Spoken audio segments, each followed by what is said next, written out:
priority is in line with what is the #1 priority for the voters in this district. We've seen the loss of a lot of good-paying jobs over the last few decades throughout central New York. Many of them industrial jobs and jobs in which people brought up good families and put their kids through college. And as we look at the changing conditions, we see too many of our children, grandchildren, nieces and nephews move away.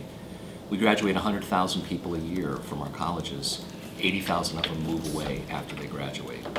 For me, there's something wrong with that picture. My #1 issue is going about how we do job creation in a very different way than what our politicians have typically done. As you know, our track record in New York State has been to take our tax dollars and give it to large companies and hope that we'll open up some plant or create some manufacturing jobs. They've been doing it for decades, it doesn't work. And as you know, especially in Syracuse and the visibility that our nonprofit Upstate Venture Connect that I started 6 years ago has done, we put an emphasis on going to the root cause of why is it we don't have more people creating companies in these new industries that have the greatest job generating potential. That's what I know how to do. Our nonprofit has helped hundreds of entrepreneurs in the last 6 years and laid the foundation for creating thousands of new jobs. I'm running for Congress because I believe that is the #1 issue.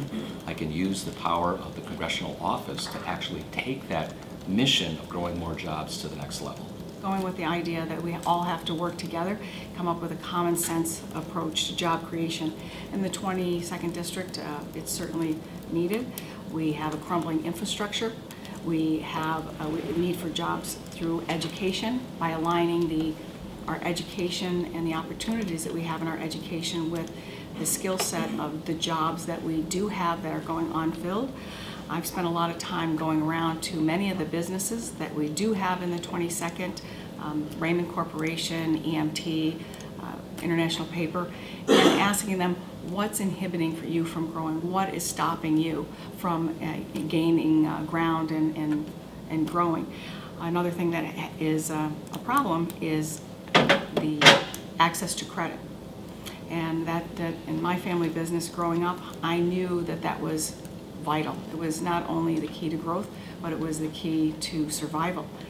And with the failing and debacle of the big banks in 08, that we've kind of painted everybody with the same color brush, put regulations on a broad base approach, and we need to look at the individual institutes like our small credit unions, our small banks, our medium banks, and not just slap regulations on all of them, but what regulations do make sense and do protect people as well as enable them to provide credit and to do business the way they have. They're the ones that help the small businesses grow and get started. It's not the big banks. Less government, less taxes, take cronyism, government welfare. I know what it's like to compete against subsidies as a small business owner. We do it every day. We did it when I ran our family newspaper business. And it was very difficult when my competitors actually had the advantage of government money. And so I went to Albany and I found out it was a lot worse than what I thought. We have this, programs like Startup New York, Empire Zones, all these things were started to try to help businesses, but really what they turned out to be cronyist schemes and pay-to-play schemes. And Pre-Parar has proven in the Startup New York, for example, I stood right against it in 2013. In our business, we're struggling in central New York. We've stayed here. We pay our taxes. We produce our goods and services here. One of our biggest customers moved from Syracuse area, the Skinny Atlas, and moved to Mexico. We lost jobs that way.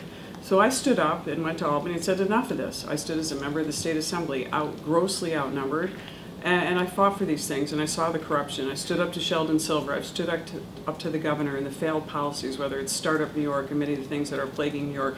And I'm running on Republican principles of less taxes, less government. I want to renegotiate trade deals so that they're fair. We must trade with the world. That's great that we have free trade, but we can't trade at a disadvantage where we're weak and where we're not standing up for our principles. And that's something that I've done as a member of the State Assembly. It's something I will do in Washington. I will do what's right for our community, and I'll stand up to them.